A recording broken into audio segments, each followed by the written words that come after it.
Hey everyone, and welcome to WTF Menopause. We are in February and we are talking all about relationships, self love, sex, all the things that kind of fall under the love category. And today we're going to talk about self love or the lack of that love, and especially how I have experienced that in my life and how I've managed to turn it around a bit. And still, it's always a work in progress, but just wanted to share what I've learned, so it hopefully that it will help you. So, and I'm going to share this in the context of my own relationship with myself, but also the relationship with my partner, because I think we have to have a solid foundation with ourself and self-love in order to have a any kind of relationship with any meaning, deep meaning, I guess, with anyone else. And while we can certainly love people while we're dealing with some of these issues, some of the times, at least in my experience, I see that without this profound sense of self love, I have had challenges trying to really deeply connect with the people that I want to connect with. And for some reason, was always finding a barrier to this love piece. So, a little bit about where, like a history, I guess, kind of where it all started. I don't, when we think about how we are, we could probably trace it back to a lot of different things. And while it's not something we should dwell on, it's sometimes good to know where we come from. And it's been something that this is a topic that's really been weighing on my mind. And I've been really just kind of digging into it and really trying to figure this out, because I really want the rest of my life to be a solid, strong foundation with my relationships. And so for me, this is really important. So growing up, I was an unpopular person. Not like people didn't actively dislike me generally, but I wasn't certainly part of the popular crowd. I had a few friends, and they're still, some of them are still my friends. We're very close. But I was not part of a group where I was widely accepted. And I felt a lot of rejection growing up. I had a lot of rejection in my family. And that kind of played into this bigger concept of worthiness and being worthy. Now, my immediate family are not, terrible people. It's just, some of them were dealing with their own issues, and they weren't able to show and demonstrate maybe care and love in the way that I was needing it at the time. So for me, that really was a challenge, and has been a challenge up until recently. I actually have realized how much I use that issue as a crutch in my life. I can't do this because I can't move forward in this because, and all of these things that I've held myself back because I didn't feel worthy because of these very core things. And I think that is like one of my big ahas is, holy crap, this is something that I have done to myself outside of, I can't control other people and how they do, interact with me, but I can control my responses and I can control how I interpret that. And in a lot of ways, I can control how I respond. And I'm, I'm going to be 49 this year, and I'm just now figuring this out. Oh, but it's good, no time like the present to figure this out so that I can move forward. I mean, it's been a huge relief for me. a huge weight off my shoulders. I can't tell you how much more calm I've been since I really started to take this on. And it created this, it's created this really great freedom. But before that, what happened, um, it created a very much, almost like a selfishness. And I can't even, it's not quite selfishness, but it created kind of like this what about me narrative that I had going through my head all the time.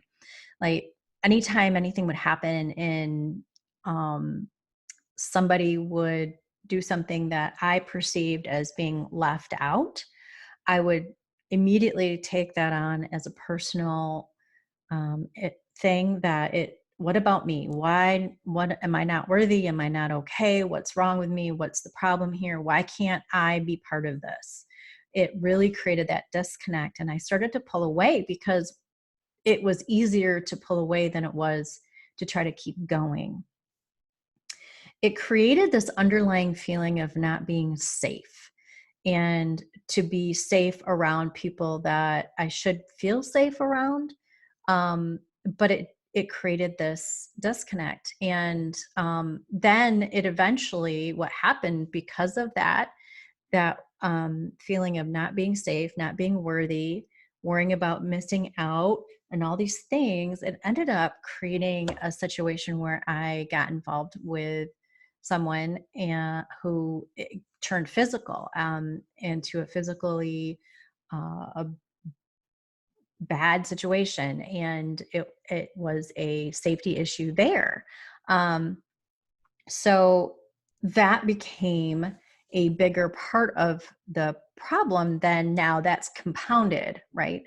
And all this time, I'm not seeing it as a worthiness issue. I'm not seeing it as a self-love issue. I'm seeing it as these people are being horrible. These people are not treating me right.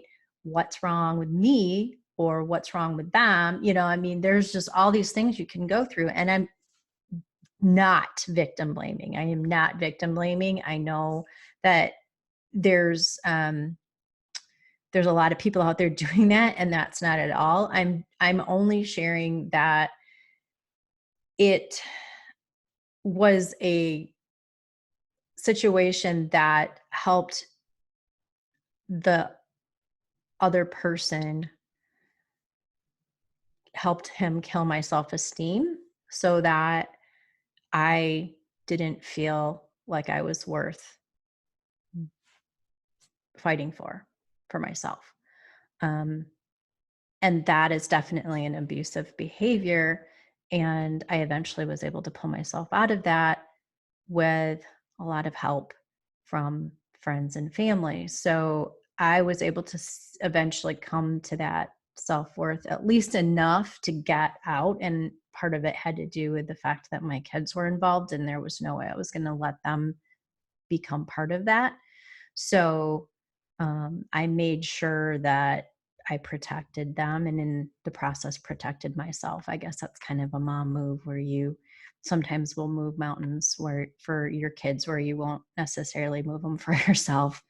Um, so that was kind of where I started from as a young adult. And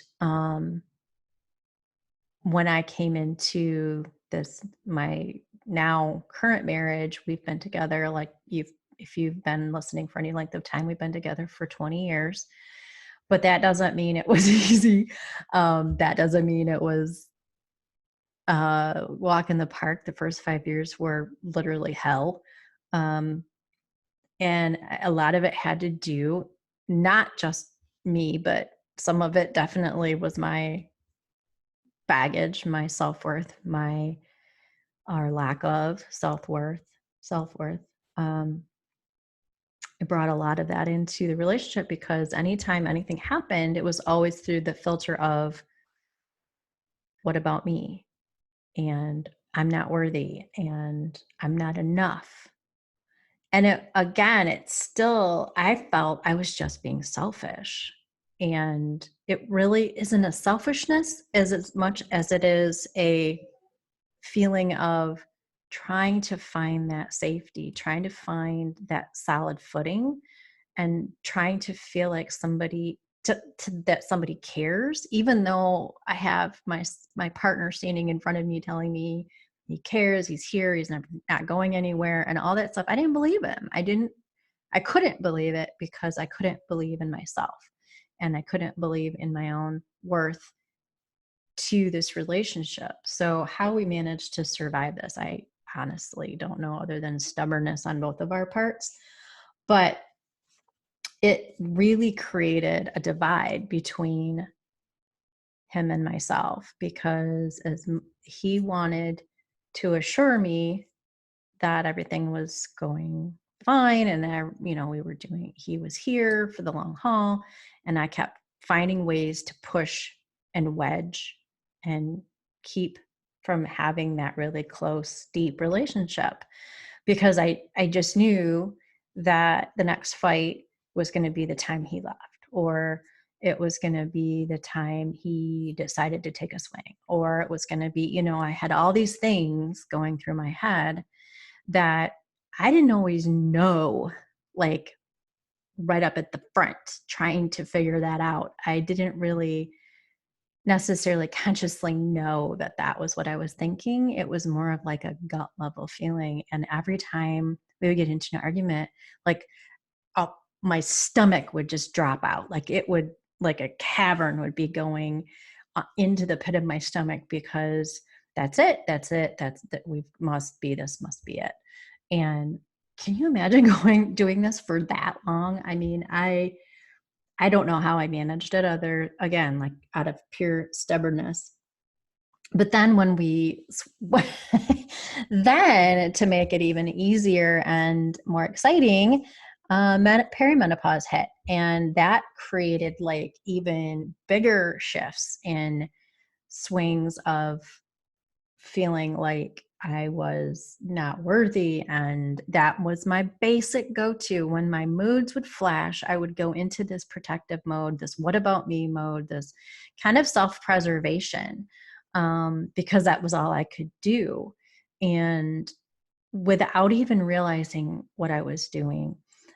So I was constantly in this really crazy push-pull cycle. Like I would try to bring him in, and then I would push him away, and then I would bring him in and push him. It was driving him nuts, honestly. And we had lots of conversations about this. And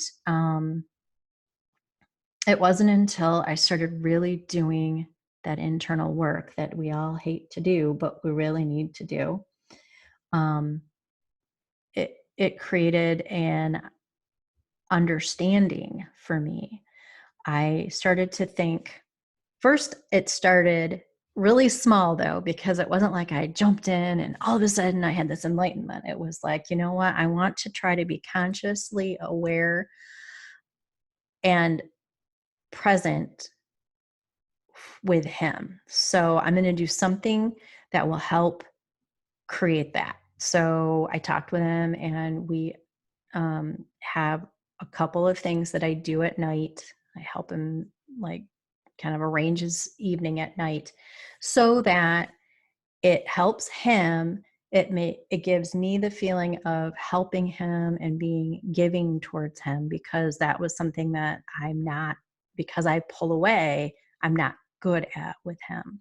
So it was a way to kind of push me towards this idea of connecting and doing small little things that showed that I cared for him, created a bit of a snowball effect, because the more he responded to just those little things, and we talked about it. I said, I want to do this. What can I do so that you feel taken care of, but aren't going to be like this huge project that I have to take on, because I can't do all those things. And so we talked about it, and we came up with a few things. And that is something that we do now. And it created this snowball effect. it's wild. It just created this huge snowball effect because from there, I was able to start to have more feelings toward like this connected, felt safer, felt more connected, felt safer, kind of continued this pattern.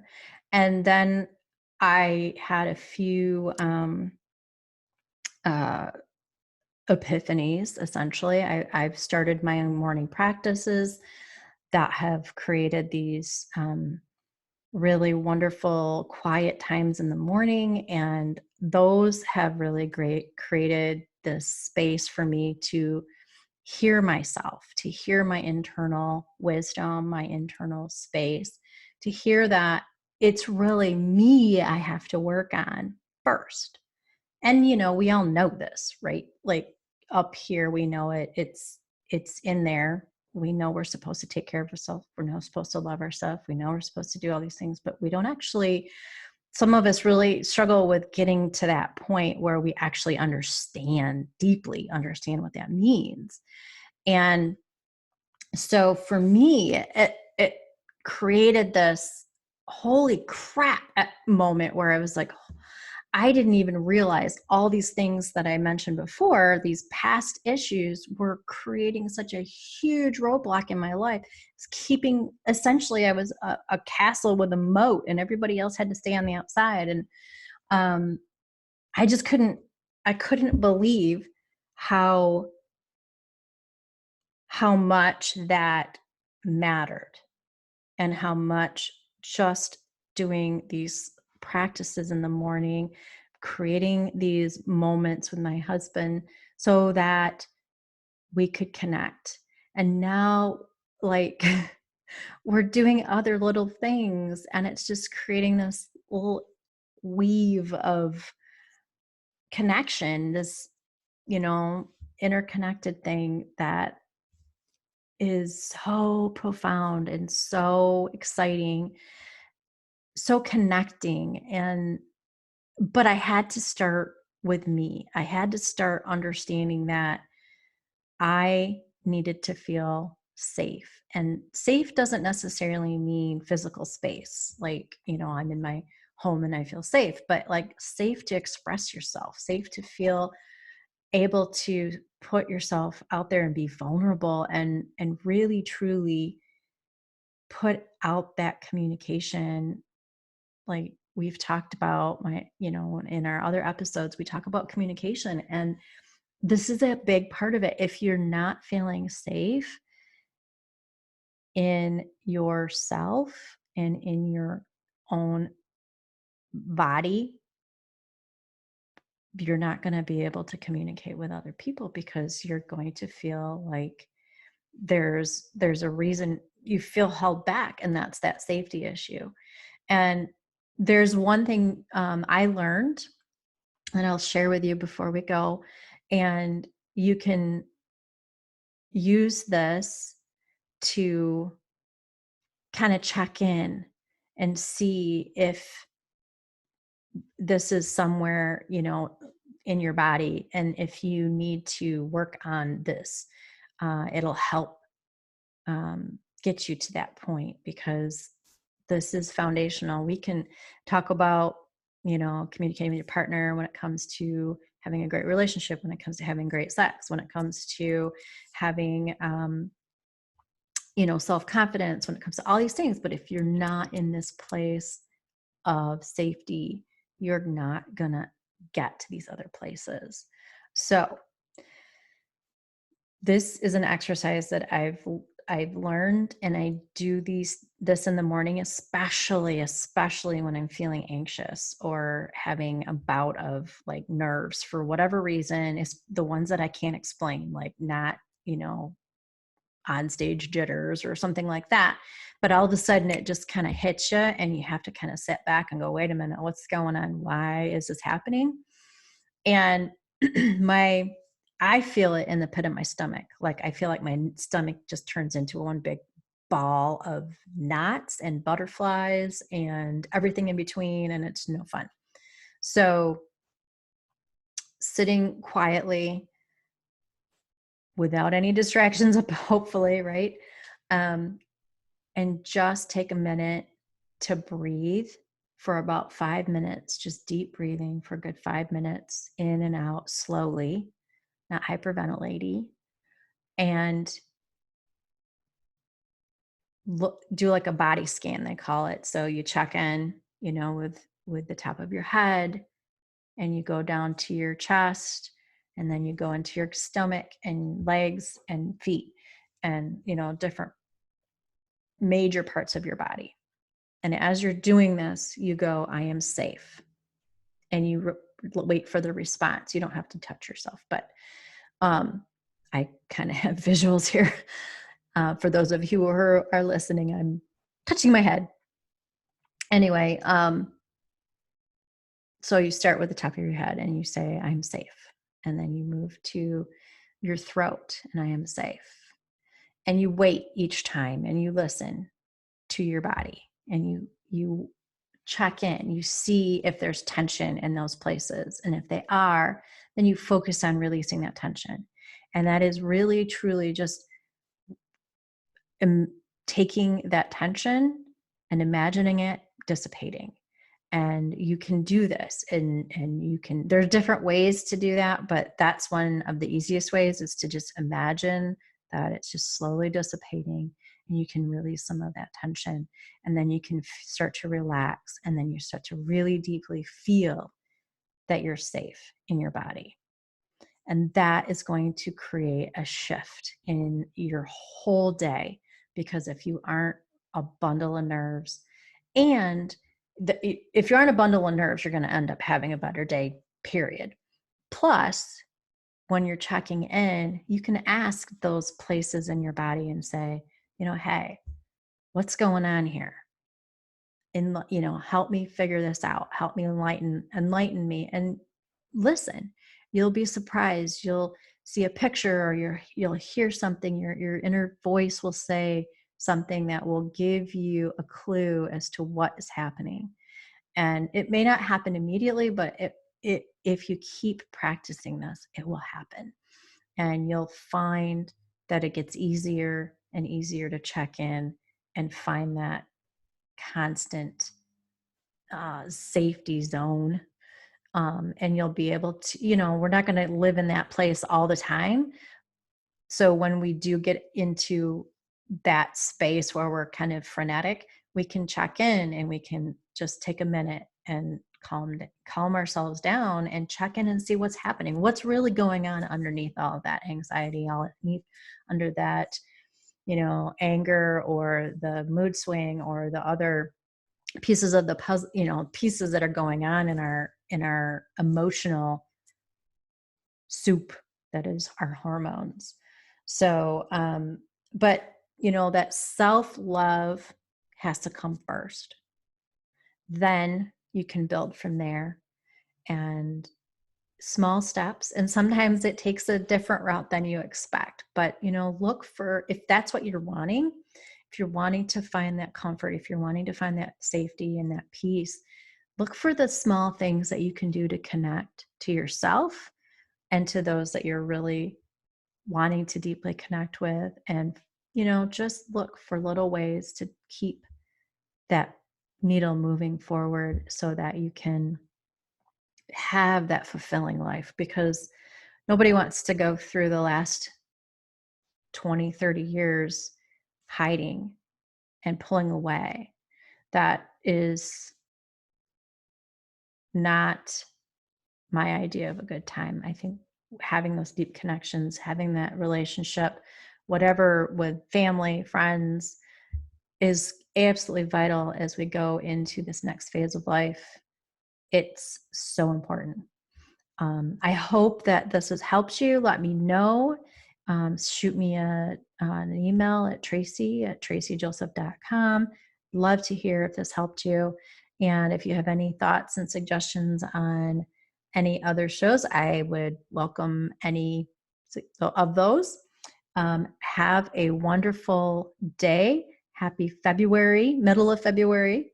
And I will see you next week.